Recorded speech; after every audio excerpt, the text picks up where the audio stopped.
आओ सिखाऊं तुम्हें अंडे का फंडा, ये नहीं प्यारे कोई मामूली फंडा. Primary oocyte, primordial follicle. The definitions of these things is very critical. अंडे का फंडा कंडा, अंडे का फंडा फंडा, अंडे का फंडा, अंडे का फंडा. Hello people, welcome to the video on Gametogenesis part 1, and today we're going to be discussing Oogenesis. Now this is basically a process which involves mitosis as well as meiosis, so I hope you've gone through both those videos already. Let's move on to Oogenesis. Oogenesis can be defined as the process by which a primordial germ cell develops into a secondary oocyte or an ovum. Right? Now, if you want to study oogenesis, it's always good to study two different journeys. One journey is the development of the ovarian follicle, and the other journey is the development of the primordial germ cell into the secondary oocyte, right? So, these are the steps in the journey. Let's talk about the journey of the follicle. First, there is a primordial follicle. It further develops into the primary follicle, then the secondary or the antral follicle, then finally the tertiary or the Graafian follicle. And the development of the oocyte, it starts by primordial germ cell, then oogonium, then primary oocyte which is diploid, and then the secondary oocyte which is haploid.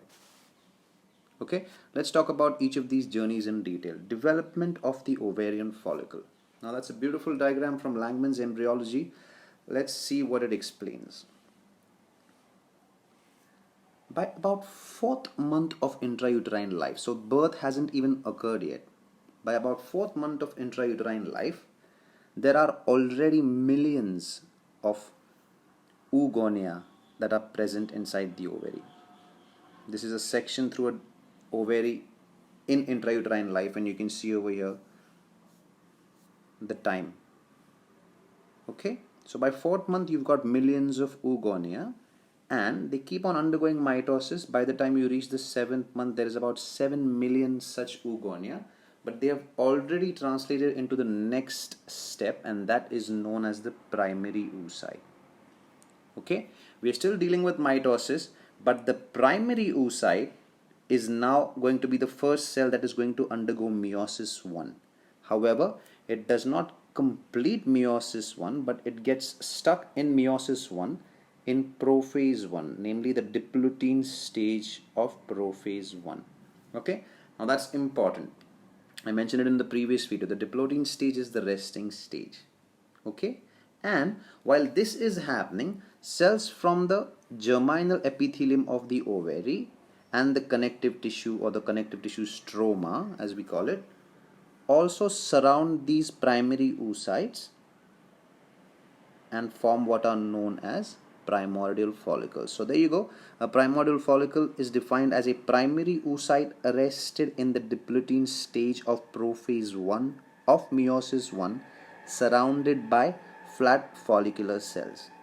It is in fact these follicular cells that are responsible for secretion of a protein known as oocyte maturation inhibitor, and as the name suggests, it keeps the primary oocyte in the arrested stage. Alright, by the time birth occurs, please note that there is atresia. That is, the number of these primordial follicles keeps on reducing. So by the time birth takes place, there's about 1 million primordial follicles that are available for the woman's reproductive journey. However, the reproductive journey does not begin until puberty strikes, and that happens at around 14 to 15 years of age, right? Whatever, but essentially by then the number, that is 1 million primordial follicles, reduces even further to about 40,000 primordial follicles at puberty, and eventually in the reproductive lifespan of a woman only approximately 400 of these are used. Okay, so there is a lot of atresia over a period of years, but it's just nature's way of probably creating a huge account, or like a big reserve pool of primordial follicles, which may or may not be used later. Okay, so all this that we discussed was essentially the prenatal part of oogenesis, right? Now let's see what happens when puberty strikes, and this can be known as the pubertal phase or the postnatal phase of oogenesis. Now at puberty, in every menstrual cycle, which occurs once a month, about 12 to 15 primordial follicles are picked up and start undergoing development under the hormone, follicle stimulating hormone, or FSH as the name suggests, which is secreted by the anterior pituitary. Now, as the follicle starts developing, there are certain changes that take place. So these flat follicular cells that you see, they have now become cuboidal. Can you see that? And these cuboidal follicular cells start secreting a glycoprotein, and you can see in dark red how the glycoprotein forms like a cover around the primary oocyte, and that is known as the zona pellucida. Okay, now please remember that there are microvilli protruding from the follicular cells through the zona pellucida and reach the primary oocyte, because the primary oocyte also needs to get nutrition. So the zona pellucida is essentially something that will be acting as a barrier later, and we'll see that when we study fertilization. But here it's not exactly a barrier. Nutrition can still pass through. Okay, now the primordial follicle is known as primary follicle only when these follicular cells become multi-layered. So stratification is one of the most important features that can be used in defining a primary follicle. Okay, these cells now assume the name granulosa cells. Okay, and these granulosa cells surround the primary oocyte. Please note that the oocyte is still a primary oocyte. Now, a primary follicle becomes a secondary follicle when certain cavities start appearing and these coalesce to form something that is known as the follicular antrum. It is filled by a fluid that is known as liquor folliculi. Okay, we've probably reached about 7th to 8th day of the menstrual cycle somewhere over here. Okay, and the secondary or the antral follicle is known as a tertiary or a Graafican follicle, and that's the biggest stage of development, when these yellow cells start having a differentiation into an outer layer known as the theca externa and an inner layer known as the theca interna. So try to understand histologically, the theca interna is very different than the theca externa. It shows characteristic features of steroid producing cells. So you'll see a lot of smooth endoplasmic reticulum and lipid vacuoles in these cells, and eventually these are the ones responsible for secreting estrogen, while the theca externa are more of a connective tissue kind of a cell that is just going to be forming an external capsule, right? So only when the theca starts differentiating into externa and interna is when we call it a mature or a fully developed or a Graafian follicle. Now it is this Graafian follicle that eventually bursts open by the 14th day, and that process is known as ovulation, and it occurs under the effect of another hormone secreted by the anterior pituitary known as luteinizing hormone. This hormone has a collagenase activity that literally helps in dissolving the wall of the ovary, and this about 1.5 to 2 centimeter large Graafian follicle is waiting to burst out from there, and eventually it bursts open, the secondary oocyte pops out, and I just said secondary oocyte, but wait, we'll talk about that soon. It pops out, and that process is known as ovulation. It gets into the abdominal cavity, and the fimbriated end of the uterus will pick it up. Alright, now let's go back, but now let's discuss the journey of the oocyte. So the first stage of the oocyte is known as the primordial germ cell. Now I'm going to talk a few things about the primordial germ cell. Just memorize them for now and you'll understand most of the concepts later. These are originating from the epiblast. You don't know what that is, but you'll find out if you continue the series.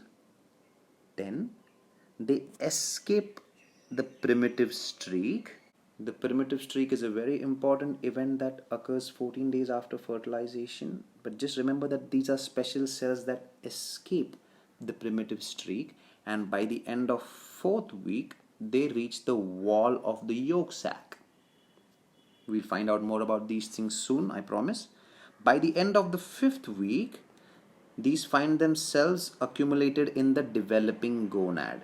So, the ovary is filled with these primordial germ cells, and they have already begun differentiating into oogonia, and the oogonia undergo mitosis multiple times till you reach a number of about 7 million, and most of them are differentiated into primary oocytes, which are stuck in the first meiosis prophase 1 diplolutein stage. We already spoke about that, right?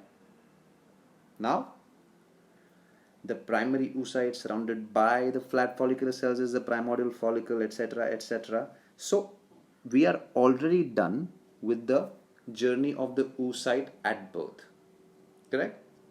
Now let's enter the pubertal stage. At puberty, when one such oocyte surrounded or covered by one such primordial follicle goes through the stages of primary, secondary and Graafian follicle, the same LH that is responsible for bursting the Graafian follicle is also responsible for inhibiting OMI. You remember OMI? Once OMI is inhibited, the inhibition of maturation, which it was doing, now does not exist, and immediately the primary oocyte that is stuck in prophase 1 finishes meiosis 1. And as soon as it finishes meiosis 1, what happens is a haploid secondary oocyte is formed and a haploid polar body is extruded in the perivitaline space. Okay, so this is the journey till secondary oocyte. Now, the secondary oocyte is still stuck in metaphase 2 of meiosis 2. Please remember this as an MCQ. So, this is stuck in metaphase 2, and only after fertilization will the second meiotic division, which is essentially just a mitosis, but that is completed and the second polar body is also extruded, and you have the female gamete that is now ready to combine with the male gamete for fertilization. Okay, so I hope you get this loud and clear, the journey of the follicle and the journey of the oocyte. This is just a slide of ovulation, which I don't want to be discussing in detail, but I love it because it shows all these different stages, right? Which is partly what you would see in a histological section of the ovary. So these are some growing follicles. I'd still call them primary. Then you can see a secondary follicle here. You can see it growing to become a Graafian follicle here. And finally, this is a ruptured Graafian follicle with the release of the secondary oocyte here, and it's going to further convert into what is known as the corpus luteum, which secretes progesterone, but all that would be considered in physiology. Okay, so let's have a summarization of the entire process of oogenesis. Okay, first you have the primordial germ cells. Okay, these get converted into oogonia. Oogonia are still diploid. They keep on going through successive mitosis, and you have the primary oocyte. The primary oocyte is surrounded by flat follicular cells forming the primordial follicle. At birth, there are about 1 million such primordial follicles with primary oocytes inside them. Then we enter adolescence. That's when the primary oocyte, which has been inhibited, suddenly becomes uninhibited when ovulation occurs, right? So by the time ovulation occurs, the primordial follicle is converted into the primary follicle, then the secondary follicle, and then the antral follicle.